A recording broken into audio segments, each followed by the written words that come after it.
Hello दोस्तों, स्वागत है आपका आपके चैनल दी वॉइस में। तो इस वीडियो में हम बात करने वाले हैं कि जो 7 अक्टूबर को हमास ने अटैक किया था इज़राइल पे, वो अब तक उस अटैक का क्या इफ़ेक्ट आया है और अब तक उसका कितना बड़ा इम्पैक्ट है उस वॉर का जो अभी तक चल रहा है। 7 अक्टूबर है, आज है आपका नवंबर।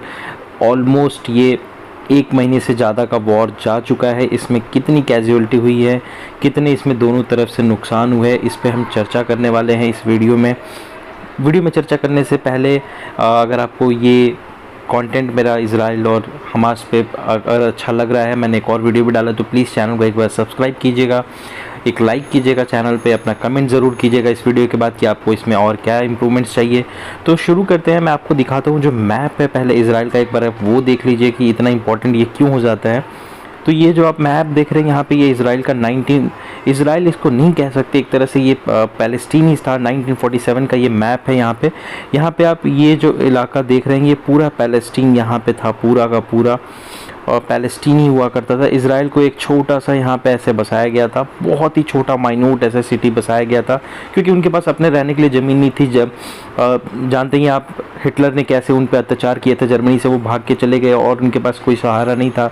तो ब्रिटेन ने बोला ठीक है, हम तुमको यहाँ पर रहने के लिए अलाउ करेंगे। 1947 ने पार्टीशन प्लान यूनाइटेड नेशन का बना, इसके हिसाब से इन्होंने ऐसे पार्टीशन किया। आप देखिए, ब्रिटेन जहाँ पे भी रहता है, ये फिक्स बात है कि ब्रिटेन जहाँ पे भी रहता है वहाँ पे ऐसा ही कुछ होता रहता है हमेशा। ये ऐसा नहीं है उन्होंने इंडिया पे भी राज किया, इंडिया को भी बांट के चले गए। तो खैर उन्होंने यहाँ पे ऐसा बंटवारा किया जहाँ पे बीच में ऐसे इजराइल दे दिया, चारों तरफ से पैलेस्टीन, इधर इधर इधर पूरा पैलेस्टीन। ये पता नहीं कौन सा इन्होंने बंटवारा कर दिया। अब जब अरब वॉर हुआ, अरब ने आपको पता ही है, जब इजराइल पे 1948 में जब इन्होंने चढ़ाई की, तो इन्होंने ऐसा बना दिया इजराइल एक तरह से बहुत छोटा सा बचा और सब तरीके से इजिप्ट का था, जॉर्डन था, वहाँ पे सीरिया था, और एक तरह से इजराइल पे कैप्चर कर लिया गया मतलब। लेकिन इजराइल ने वापस काउंटर अटैक किया और काउंटर अटैक में इजराइल ने पूरा ये जो पहले ग्रीन आप देख रहे थे, इतना हिस्सा को इजराइल ने कैप्चर करके पैलेस्टीन बस ये बचा, इतना छोटा सा पैलेस्टीन बचा और यहाँ पे एक छोटा सा गाजा पट्टी बचा। ये दोनों पैलेस्टीन का ही पार्ट है, लेकिन गाजा पट्टी क्योंकि रूल की जाती है हमास को, इसलिए उसको जनरली अलग बोलते हैं, और पैलेस्टीन रूल की जाती है वहाँ के पीएलओ के थ्रू, तो उसको अलग बोलते हैं। अलग नहीं है, दोनों पैलेस्टीन का ही पार्ट है। तो आप ये देख सकते हैं, ये पोर्शन और ये पोर्शन, इतने बड़े पोर्शन में से इतना छोटू सा पोर्शन बचा और इजराइल ने कैप्चर कर लिया। यहाँ तक तो सही था। अब 7 अक्टूबर को जो हमास ने हमला किया, उस हमले की वजह से इजराइल को एक लाइसेंस मिल गया कि ठीक है, इन्होंने अब हमला किया है, अब हम इन पे हमला करेंगे। तो इन्होंने भी बहुत तगड़ा रिटेलिएशन दिया। अब उस रिटेलिएशन में हुआ क्या कि 1200 इजरायली मरे पहले जब हमास ने अटैक किया इन पे, और उसके रिटेलिएशन में जब इजराइल ने अटैक करना शुरू किया, तो ऑफ कोर्स इजराइल और हमास की कंपैरिजन आप नहीं कर सकते। वो एक स्टेट है जिसके पास बहुत ही एडवांस टेक्नोलॉजी है, बहुत ही एडवांस सपोर्ट है यूएसए से, आपका फ्रांस से, ब्रिटेन से, हर जगह से।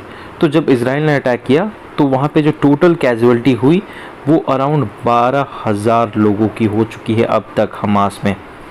1200 इजरायली मारे गए, 12,000 फ़िलिस्तीन मारे गए। फ़िलिस्तीन इसलिए क्योंकि हमास गाज़ा और पैलेस्टीन दोनों एक ही है, तो फ़िलिस्तीन मारे गए यहाँ पे। अब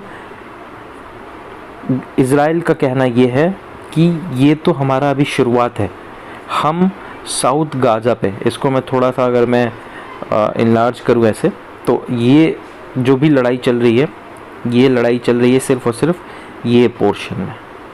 इसका मैं थोड़ा सा साइज़ कम कर देता हूँ ताकि आपको थोड़ा क्लियर विज़न मिले। ये जो भी लड़ाई चल रही है सिर्फ़ और सिर्फ ये पोर्शन में चल रही है, बस यही है गाज़ा पट्टी। अब इसको हम डिवाइड करेंगे तो साउथ इलाके में पहले इजराइल ने कहा कि आप नॉर्थ खाली करो, हमको नॉर्थ में अटैक करना है, तो लोग नॉर्थ छोड़ के साउथ में चले गए। अब इजराइल का कहना है कि हम भैया यहाँ से साउथ में अटैक करेंगे, दोनों तरफ से, यहाँ से पूरे लोग जाएंगे, हम साउथ में यहाँ पे अटैक करेंगे।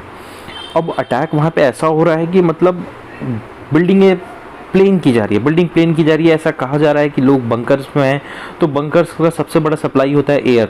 अगर आप एयर सप्लाई रोक दोगे तो फिर बंकर में रहने वाले लोग ऑटोमेटिकली दम घुट के मरेंगे, ये तो तय है, फिक्स है, इसमें कोई रॉकेट साइंस तो है नहीं। तो इजराइल का प्लान ये है कि हम एयर सप्लाई को डिस्टर्ब कर देंगे। जब एयर सप्लाई ही नहीं रहेगा तो फिर ये लोग ब्रीथ कैसे करेंगे, इनको बाहर आना ही पड़ेगा। उसमें सबसे बड़ा प्रॉब्लम ये है कि अब एयर सप्लाई तो आप कर रहे हो, ठीक है, बहुत अच्छी बात है। और इजराइल ने अभी कुछ चीज़ें, जब यूनाइटेड नेशन का थोड़ा प्रेशर बना तो उन्होंने अलाउ भी किया है, फ्यूल टैंकर्स जो हैं वो भी अभी जा रहे हैं। अभी हाल ही में 2 फ्यूल टैंकर्स अलाउ किए गए जिसमें 60,000 लीटर आपका जो फ्यूल है वो अलाउ किया गया, ताकि जो नेसेसिटी चीज़ें हैं वो जाके वहाँ पे इजराइल हमास में अवेलेबल हो पाए। उसके बाद एक और प्रॉब्लम ये है कि अभी जो अटेंशन है अमेरिका का वो है अभी फुल इनका इलेक्शन में। अभी अमेरिका में होने वाले हैं इलेक्शन। अब अमेरिका एक तरह से इलेक्शन मोड में जा चुका है, और आप जानते हैं कि जब कोई कंट्री इलेक्शन मोड में जाती है तो उसका जो फोकस होता है वो होता है इंटरनल फोकस पे ज़्यादा काम है। अब अमेरिका को मतलब नहीं है भैया तुम लड़ो, तुम जो करना है करो, हमसे तुमको जो चाहिए मांग लो, हम ये नहीं देखने वाले कि तुम्हारा क्या हुआ क्या नहीं, क्योंकि पहले हमको अपनी सरकार है। बाइडेन को जानते हैं कि उनकी लोकप्रियता उतनी ज़्यादा है नहीं अभी, तो उनको अपनी सरकार भी बचानी है। उसके साथ साथ वहाँ पे ट्रम्प का भी चल रहा है, उन्होंने भी तगड़ा कंपटीशन दिया है। तो अमेरिका एक तरह से अपने इलेक्शंस में बिजी है। और एक और बड़ी डेवलपमेंट और बड़ी अच्छी चीज़ मुझे ये लगती है कि ठीक है, आपने गलत किया, इजराइल गलत किया, पैलेस्टीन हमास जो भी गलत किया वो अलग मैटर है, लेकिन सऊदी अरबिया का स्टेटमेंट ये है कि हमको इजराइल के साथ डिप्लोमेटिक रिलेशन अभी बना के रखने होंगे, क्योंकि अगर डिप्लोमेटिक रिलेशन बने रहेंगे तो ही हम उनके साथ टॉक कर पाएंगे। बात करने के लिए हमको एक दूसरे को जानना तो पड़ेगा। हम अगर कोई वहाँ पे डिप्लोमेट ही नहीं रखेंगे तो हम अपना जो मैसेज है वो कैसे भेजेंगे इजराइल तक कि हम इस चीज़ से सहमत नहीं हैं, या फिर इस पे पीस टॉक होनी चाहिए।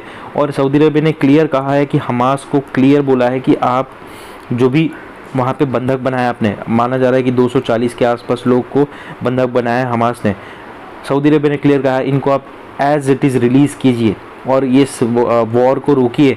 यही एक ज़रिया है, सिर्फ़ और सिर्फ इनको ही रिलीज़ करके ये वॉर रोकी जा सकती है, वरना इज़राइल विल दी एंड कर देगा हमास का। ऐसा इज़राइल का कहना है कि वो ख़त्म कर देंगे हमास को जड़ से। तो ओवरऑल ये था वीडियो का लेक्चर। अगर आपको वीडियो पसंद आए तो प्लीज़ एक लाइक कीजिएगा, चैनल को सब्सक्राइब कीजिएगा। मिलता हूँ आपसे अगली वीडियो में, तब तक के लिए अपना बहुत बहुत ख्याल रखिएगा। आशा करता हूँ ये युद्ध जल्दी ख़त्म हो। धन्यवाद।